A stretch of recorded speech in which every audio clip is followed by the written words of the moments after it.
Okay, welcome to That's Good Broncos podcast.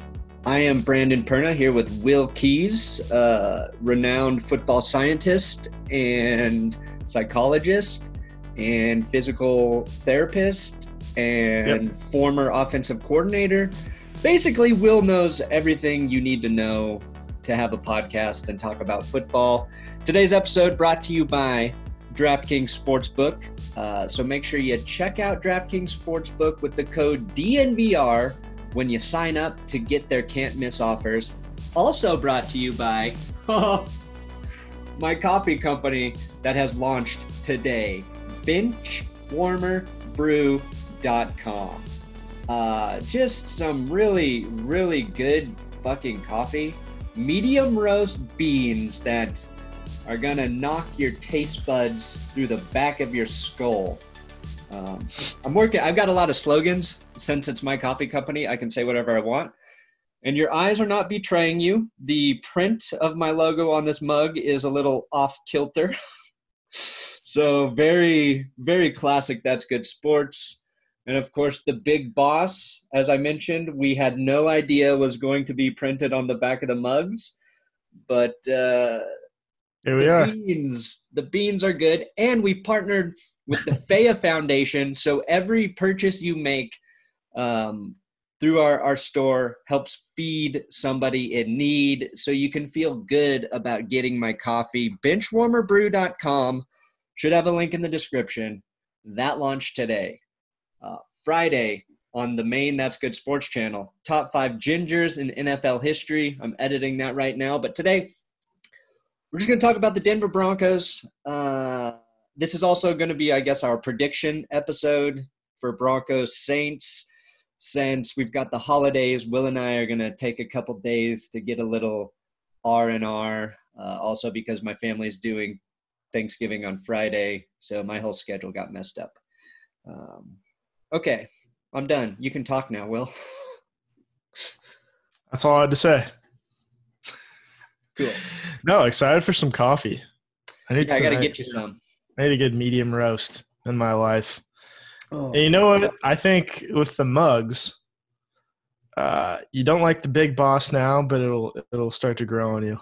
No, people, it's so funny that we screwed that up or just didn't realize big boss. Like that's something I would never have, obviously, like on the back of a mug or a shirt. But now that it's there, it's really funny.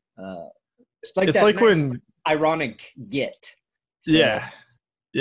Or it's like when like you get like a workout, you see like a workout shirt that's like I'm the man or like I'm the boss.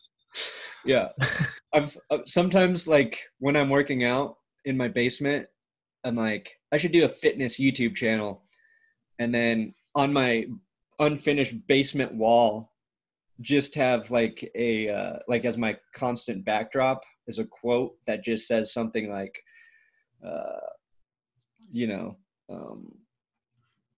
shitty something that makes no sense, shitty motivational fitness guru quote type thing. Like you always see, like I know at the Denver Broncos facility they have like iron sharpens iron, and which if that helps you play football better, go for it. I've never been in the heat of a moment doing something important and thought, remember that quote, Brandon? That's going to get you through this. Yeah, it's something like just totally circular that makes no sense. Like you can't learn to be strong without first strengthening your will to get stronger. Muscles don't grow themselves. The brain is the biggest muscle. One more rep. Muscle does not grow the man. The man grows the muscle. Yeah, exactly. Some shit like that. Yeah. Well, I'm looking forward to when this channel eventually dies and we're forced to do that. Yeah. I mean, any day now. Yeah. I've got an idea for a second channel. I just need the time to do it. Yeah. I mean, I was already tossing out ideas with Come On Man, but it's for like impropriety. like Jeffrey Tubin masturbating on Zoom. We just cut it to ESPN going, come on, man. Yeah, it's just news stories about guys getting busted Yeah. for jacking off in places they shouldn't be. Yeah. Yeah, that would be a hit. Yeah. Louis C.K. Come on, man. All right. We got a football game to talk about. Whatever. Yeah, I guess so here's the first point I wanted to mention, because we saw Drew Lock play a little bit better this last weekend. After, a shaky start, really was safe with the football, made enough plays to get the Broncos a win. And as we've been critical of him lately, which I think is just, but we've also said you got to be patient with him. And it's hard, like when a quarterback looks really bad, it's hard for you to go, oh, he can be the guy if he just gets a chance to learn and develop. But that is true for quarterbacks. And I think a good example right now of why Broncos fans should have some patience with Drew Lock is Garrett Bowles. Because Garrett Bowles, like Drew Lock, had the talent coming out, and he struggled mightily at a very important position. And I think most of us thought he could not get better. Like, it was just going to be the way he played. There's going to be penalties. There's going to be mistakes. But I think this week he is officially the top-rated tackle on Pro Football Focus, for what that's worth. And he's probably the only Bronco who might actually get a Pro Bowl nod outside of maybe Brandon McManus. So his development gives me hope after seeing a decent Drew Lock game, that being patient with Drew Lock is the correct answer. I was just thinking about that today, so had to get that. No, I think that's wise. I think you can also point to the fact that Drew Lock is currently in his second year, a year younger than Garrett Bowles was when he got drafted back in 2017. Yeah. So he's still, Sam Darnold was like 21 his rookie year. He's like 23 now. And Sam Darnold is still 7 years younger than Drew Lock. Yeah. Like Sam Darnold doesn't have his driver's license yet, but we expect him to fix the New York Jets. Give it time. Like, I guess my whole thing has been you can't say whether or not to move away from a guy before you know what the alternatives are. Right. I think to just be like, okay, well, that was a bad season. Goodbye. It doesn't make any sense because you don't know if you're going to be in position to draft a guy right now. You don't know what the free agent or trade options are going to be like. And, you'd rather just not. I think it's easier not to do that, especially how fucked up of a year it's been.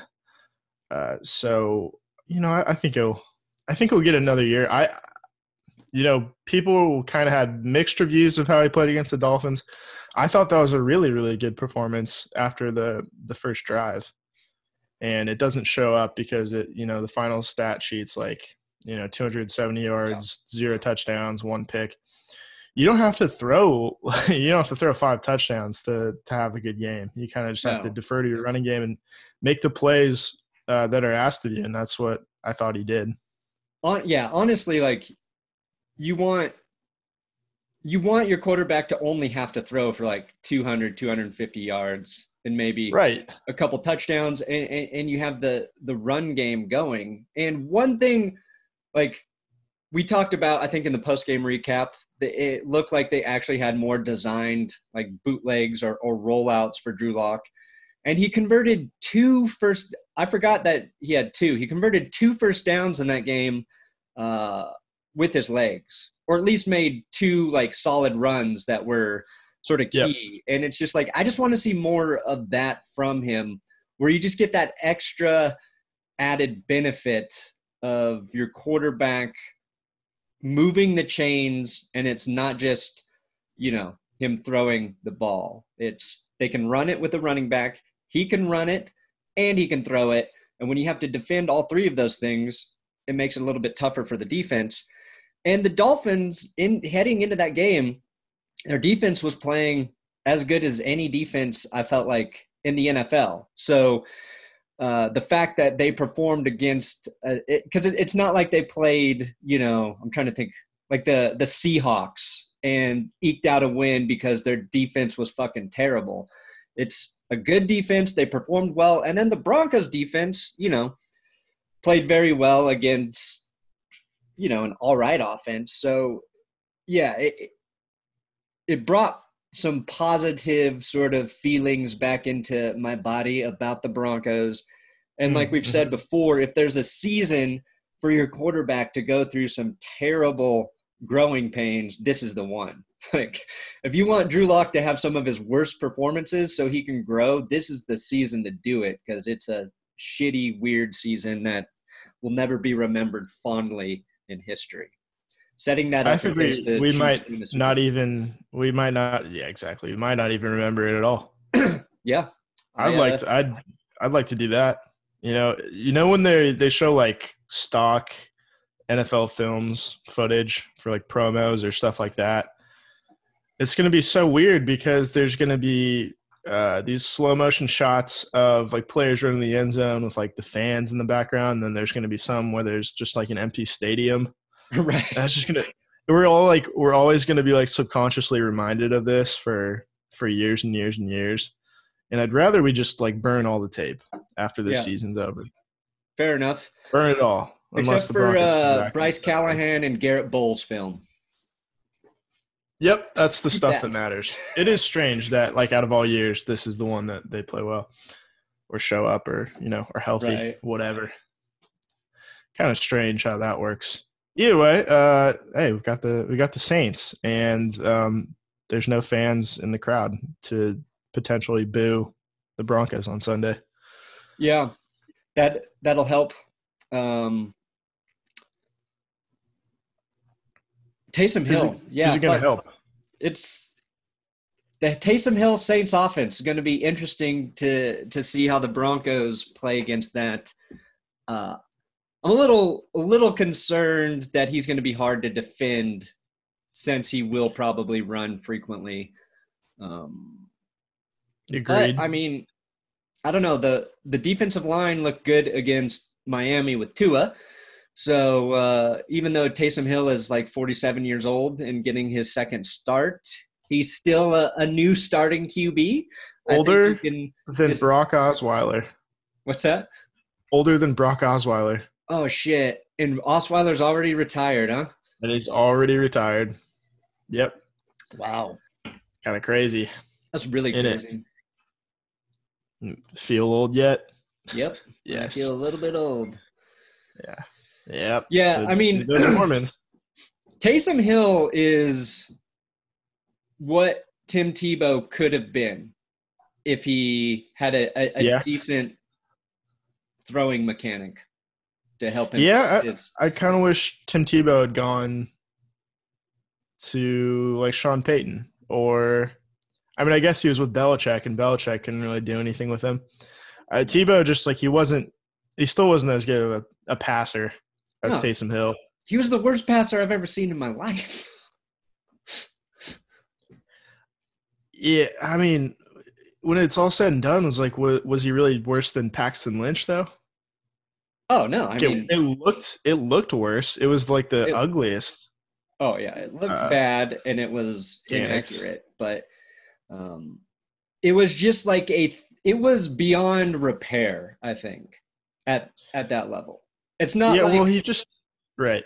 It's not like Drew Lock overthrowing deep balls and you're like, okay, you just need to set your feet and, hopefully you connect on 20% more of those. It was like, where do we start to make this okay? Right. Well, his torso and his arms were just too jacked and imbued with the Holy Spirit to have a compact throwing motion. Yeah. And that's really what killed him. Yeah, and it's like, I'm not trying to dump on Tebow. He provided me with some of the greatest football victories I've witnessed as a Broncos fan. I just every week was like, oh man, there's no way this is going to last. But no, Taysom Hill plays a similar style in that he is a big, ripped, fast, white quarterback who waited until marriage to have sex. And now he's running a team. And he can throw. I think like that was my takeaway from the Saints game is he can throw. He can make a lot of the throws. He's not the best thrower, but I mean, he had Michael Thomas drop a perfect throw. He hit Emmanuel Sanders deep that was called back, but he also severely underthrew Emmanuel Sanders. I felt like Sanders ran 10 yards back to the ball, which was very effective because the defenders just kept running the other way. Yeah. So, like, I think he can make some mistakes that will keep the Broncos in this game, but there's enough offensive talent that if he's just safe with the football, the Saints could run away with this one. I'm like trying to decide like what I think might actually happen. I realized like watching Peyton Manning and every Broncos quarterback for about 4 years there, the lesson is to always underthrow Emmanuel Sanders, and he'll come back and adjust for it. Yeah. And that's what Jimmy Garoppolo didn't realize in the Super Bowl. He made the one thing you can't do, and that's overthrow Emmanuel Sanders. Exactly. That's what fucked us up. Yeah, somebody I was a 49ers fan that day. Yeah, no, we were big Niners fans during the Super Bowl. Probably the first Super Bowl I've rooted for the Niners. I think did I root for them against the Ravens? Yeah, that was like I didn't care who won that game. Yeah, I mean, I just, I was watching with a house full of 49ers fans. Yeah, so I wanted the Ravens to win that because it would make the Broncos loss in the playoffs a little more palatable. It was like, I don't know. Lost to the Super Bowl champions. Okay, fine. That's always an argument. But I don't know, because then like you have to always relive that when they talk about that team. True. And you see that team win and like they get the trophy and they go to the White House and you're like, they're here because of Raheem Moore. And like the America's game, they show the same play in slow motion footage. So I'd rather they just like if they had lost the next round, probably be the best outcome. Although then it would have been the Patriots. So yeah. You can't get what you want in this league. That's the problem. We can never just have like just a fun Super Bowl where I can relax and be happy with the outcome. Like we can't just have Buffalo, Arizona this year. Can't we do that? That'd be amazing. Can I just relax, have 20 beers, and watch Josh Allen versus Kyler Murray? Oh, that would be such a fun – I mean, we already saw it, and it was the best game of the year. So just make it happen again. Let's do it again. Instead, it's going to be like Chiefs. I don't know if there's any team in the NFC that would give me conflicting feelings there. Chiefs, Seahawks. Oh, no, it'd be Chiefs, Bucks. Chiefs, Bucks. Yeah, that's my worst. God damn it. That's my worst case scenario. I can kind of see it happening, but after Monday, maybe I can't. They looked really bad. That's the thing.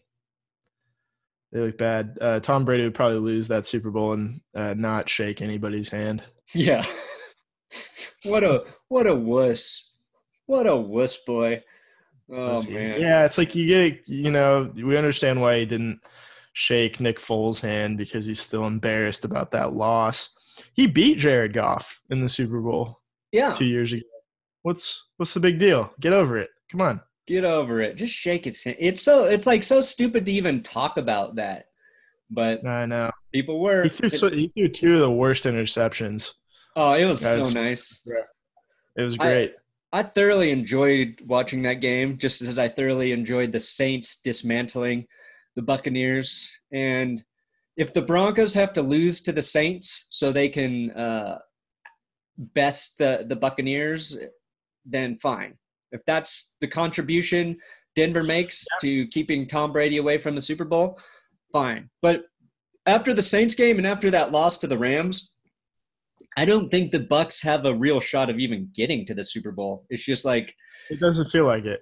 There's all the talents there, but it's not the same well-coached team that Belichick put on the field with Tom and the Patriots, right? Like the Bucs are just – they're going to make mistakes. Like the team is just going to make enough mistakes to lose too many games.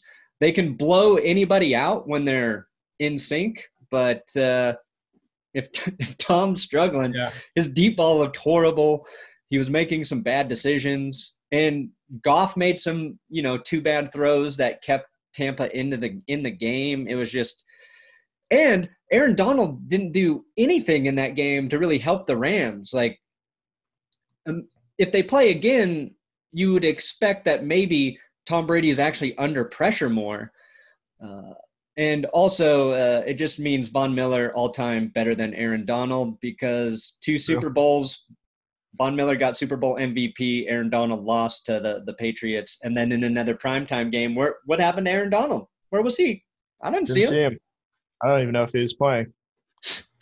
I don't care if he was double or triple teamed. I didn't see him touch Tommy. Yeah, you gotta hit Brady once. Yeah, come on, Aaron. Yeah, plus like seeing Brady in those like all pewter uniforms, just so bizarre still. Yeah, it's kind of perfect, I guess, for this weird year, but yeah. I think the tweet I saw that was my favorite. Somebody was just like, it looks like the Rams need to wash their uniforms. Yeah, really.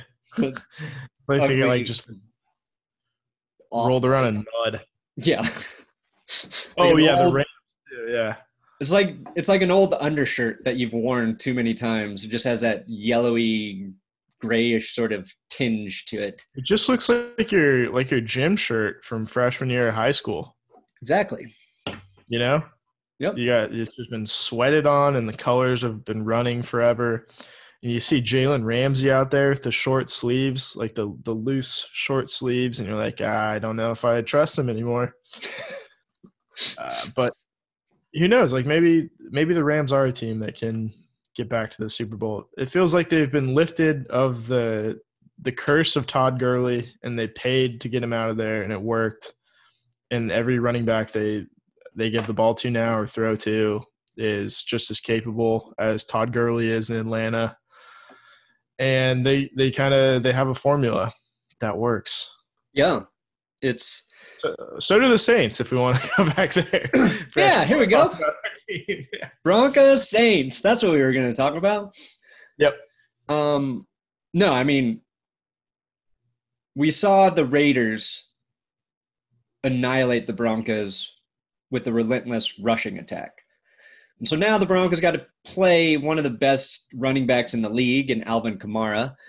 And he's the dual threat pass catcher or run hander offer grabber. So I think he's going to be a real issue for the defense coming off a good game. It's like the Saints offense is something very different than Miami's. As much as I like the Dolphins and was high on them, I don't think the Broncos can keep up with the Saints. Plus you got to defend Michael Thomas and Emmanuel Sanders. So it just feels like it's going to be a loss. I mean, yeah, normally. I think the Taysom Hill thing, though, just throws such a monkey wrench into the whole situation that you kind of can give yourself a little bit of hope. Like, yeah, he played well against the Falcons, but it's kind of like Tua. It's like he played well for 2 games in a row. Do we think he's just going to play well every week, or is he a guy in his 4th start and might go through some growing pains, and it could be against us? Turns out, hit some turbulence. Taysom Hill's going to start his 2nd game. Do we expect every single game to go like the first one, or do we expect him to kind of struggle at points because he's not like a pinpoint passer, or the scheme might not be there? Or what I think is important too is getting ahead of the Saints early and turning them into a team that's going to have to drop back and pass more than they want to. And so like a bunch of roadblocks that could kind of mess up their whole plan. Okay, I agree with all of that. I guess at least I missed the real problem, and that is the Saints are coming off of how many times they sacked Matt Ryan?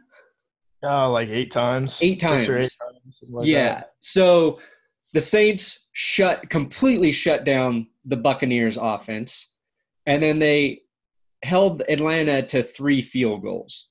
So as much confidence as maybe Drew Lock has heading into this, I do I do not like the Broncos matchup against that Saints front seven unless we see them stick to the running game again. I think the only chance Denver has to beat New Orleans is if Pat Shurmur sticks with Gordon and Lindsay running over 30 carries between them. I thought it was like the perfect balance. They both got 15 and 16 carries in that game, and it felt like it just made all the difference in the world for keeping some of the pressure off a Lock. And I just don't know how effective they can be against the Saints front seven, which has just over the last month started to play really solid football. And their defense was not good in September. That's why, in addition to Breeze looking a little bit old, the Saints defense was very questionable, but now it's kind of it's found its rhythm. So I guess that would be my concern is the Broncos Drew Lock under pressure against, I think, a really good pass rush, and then whether or not they can be consistent in the run game. If, say, the Broncos get down a touchdown or two, I don't care. I want to see them just keep running the ball, not trying to make up quick scores, because I think that's a recipe for disaster right now.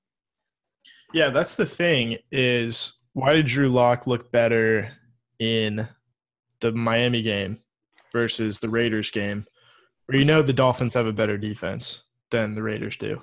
Yeah. And it's not just because they're running the ball so well and you suck up the linebackers and you make the defense key in on the run. It's part of that too, but also when you're only throwing the ball 30 times as opposed to 50 to 60 times, you get to choose your best plays. And so they get to the plays that are designed for that game plan rather than we have to go to empty formation. All right, here's just another shotgun pass, scan the whole field. You get to use the plays that were designed that week. Say, all right, we'll get them on the run. We'll get them, because you can't do that over and over again if you're throwing the ball 50 times in a row and no one believes that you're going to run. So I think the balance really set up the play calling to go a little bit more in favor of Drew Lock's style of play, and that kept him from turning the ball over. And he still missed some throws. He missed Troy Fumagalli, but that's going to happen. We kind of have to accept that. That's the one that hurts. He also hit some big strikes, to Tim Patrick over the middle. That was a great pass. The corner out to Jerry Jeudy. So they gave him a little more confidence, and I think it's just important because you got Phillip Lindsay and Melvin Gordon. You really should be running the ball more often than not. Yeah. And then turning this into what we saw with the Rams. The Rams know Jared Goff is, who he is at this point. He's a really good quarterback when you set up things around him. He looked great Monday night. I was just I was impressed with how well he played outside those late two picks, but he was just good. I was like, fuck, man, maybe I've been writing him off. But you have a guy calling the offense there that I feel is like a chess player, where they're looking 3 moves ahead with what they're doing on the current play. So it's they're calling plays to set up the next play or the play after, because they're looking for some things. And then once they get that going, they've got their rhythm. And the Rams completely abandoned the run because the Bucs were just shutting it down. So then you do respond to how the defense is playing you. Yeah, I think then it makes sense to pass. Goff threw it 49 times in that game. And that's not a recipe for a lot of wins, but in that situation, they were better throwing than they were running, and Goff did that well. So we hope the Broncos don't have to get into that situation where Lock's got to throw it 49 times to win, because we haven't seen that sort of consistency where you can have a bunch of short, effective throws, and then Lock's going to be consistent enough to hit that deep one when it is open or whatever. We're just going to kind of have to live with those misses, I think. And as long as they're misses that don't go to the other team, it's fine. It's when they start ending up in the opponent's hands, you're like, shit. And we've seen both. Yeah, you want to try not to throw any passes to Marshawn Lattimore, anybody like that.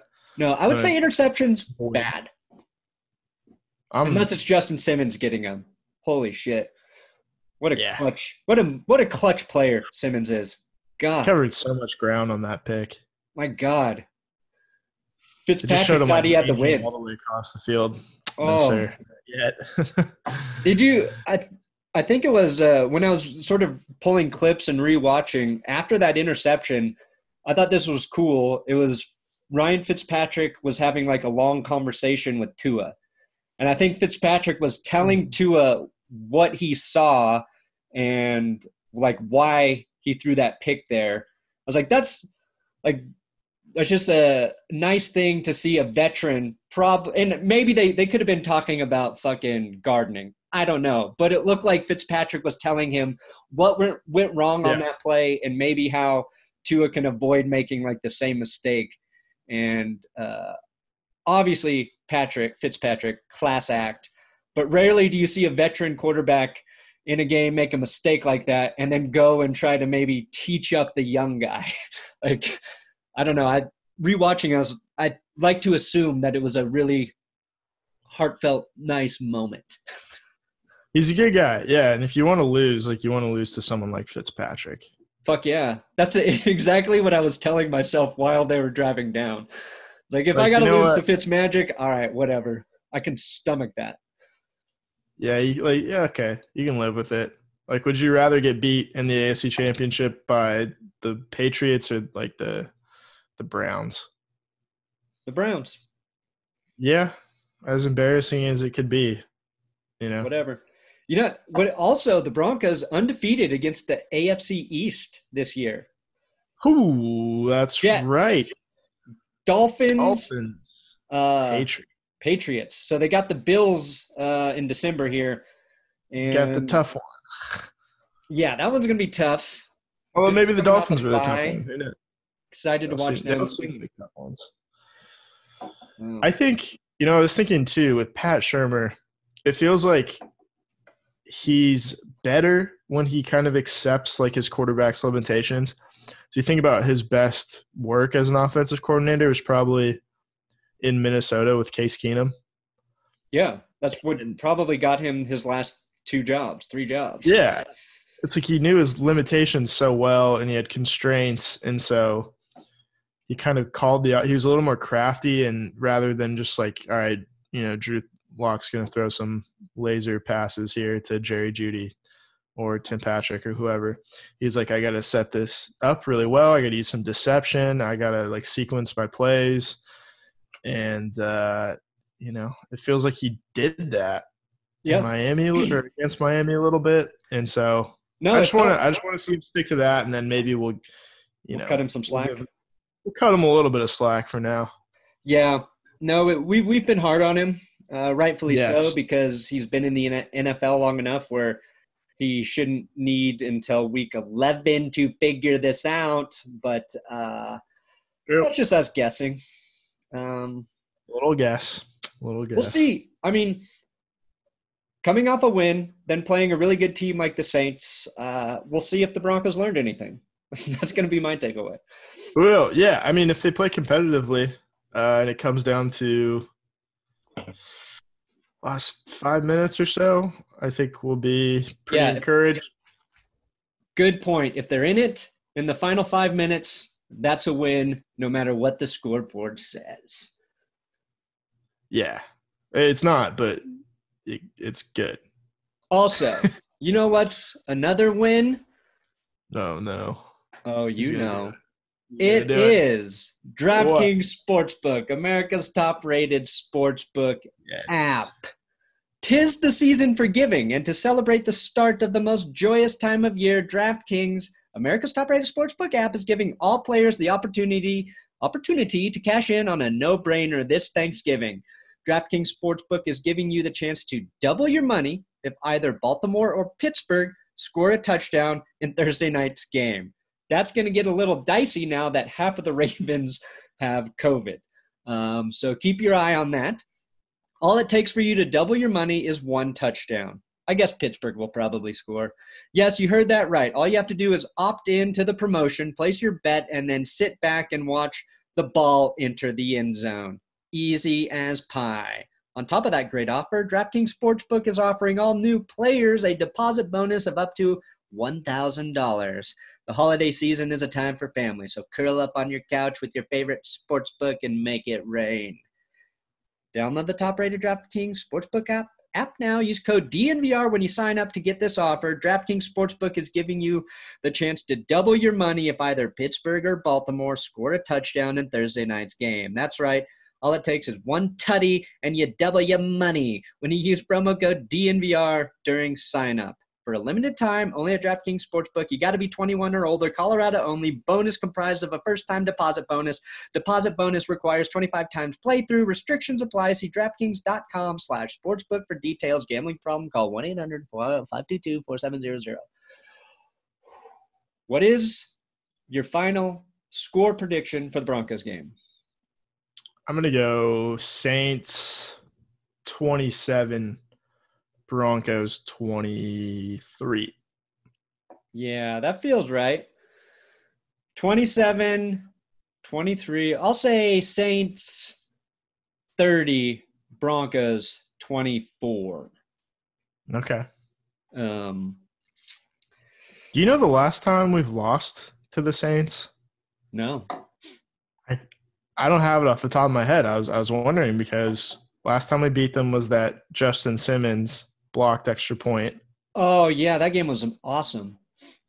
The time before that was it was just Peyton Manning, like a 3-touchdown Peyton Manning game on Sunday Night Football. Before then, Jay Cutler, and it was like Martin Gramatica missing a kick at the end. Oh, wow. Before then, it was in the Superdome with, I think it was Champ Bailey making some ridiculous interception in the end zone, Jake Plummer. And then before then, I can't remember. It was probably like 2000, 2001, something. See, that is why I have Will. Look at that memory. I already forgot about Justin Simmons blocking that. Was it a PAT or a field goal? It was a point after. Point after, and then Will Parks returned it for the touchdown, and maybe his cleat touched the out-of-bounds line. We'll never know for sure. It was close. Yeah, that was a great win. That was. I don't know if there's a team that's benefited more from the moving back of the extra point than the Broncos. Something I was adamantly against, and it got them to a Super Bowl, and it gave them that win. How do you feel about it now? I still don't like it. I still don't like I don't either. that a team will score a touchdown, and then there's a much greater percentage that they'll miss the extra point. Yeah, because you just don't want the game to come down to a kicker. Yeah. Really. To me, it's the opposite of making the game more interesting or better.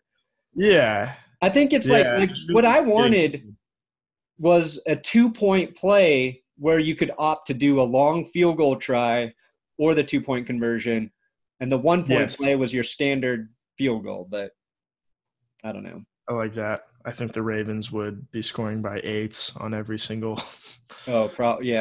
But I mean, if you got a good kick. Maybe the Broncos would too. So, yeah. No, McMahon has been solid all season. He's having one of his best seasons. Peyton Manning made the top 25 finalists for the Hall of Fame. So he's going to keep moving up that list. That it'll be a fun induction because it'll be Peyton and who else is getting in? Let me think. He's already in. They just didn't do the ceremonies this year. Atwater? Yeah, goddamn. Steve Atwater and Peyton Manning. I mean, hopefully, it'll be August by then, right? So I'm sure they'll be able to do some kind of ceremony. Should be. Let's hope. Come on, man. Let's fucking hope. Derek Wolfe will be taking my spot permanently on the program. Yep. Starting right now. Yeah, I meant to start the episode with that shit. Yeah, I tweeted to Derek Wolf something like, when Derek Wolf retires, I hope we do I want to do a football show, a weekly football show with him, planting the seed now. And then this morning he responded, interested. And the reason I did that is because he's responded to a couple of my tweets lately. So like, yeah, let's get a Derek Wolf show going. Yeah, he doesn't follow a lot of people. He follows, I'm looking at it right now, he follows 132 people on Twitter. Wow. And congrats. You are one of them. Yeah. It's mostly like players he played with too, so he isn't like, you know, it's not like a bunch of guys in the media he's, you know, responding to. So, hey. Yeah. Feels good, doesn't it? I didn't think about how that would probably put your entire existence into jeopardy, but your job is not safe, Will. It shouldn't be. Let's hope Derek Wolf can write comedy. Keep my ass to the grindstone. All right, well, I hope everybody has a great holiday weekend. Happy Thanksgiving. Be safe. Happy Thanksgiving. Happy turkey stuffing, mother-loving day. Benchwarmerbrew.com, baby. It is live right now. 11 o'clock is the exact minute it went live, which just happened, although this podcast will upload at a different time, but it's live. Right now. Good night and good luck. Thanksgiving luck.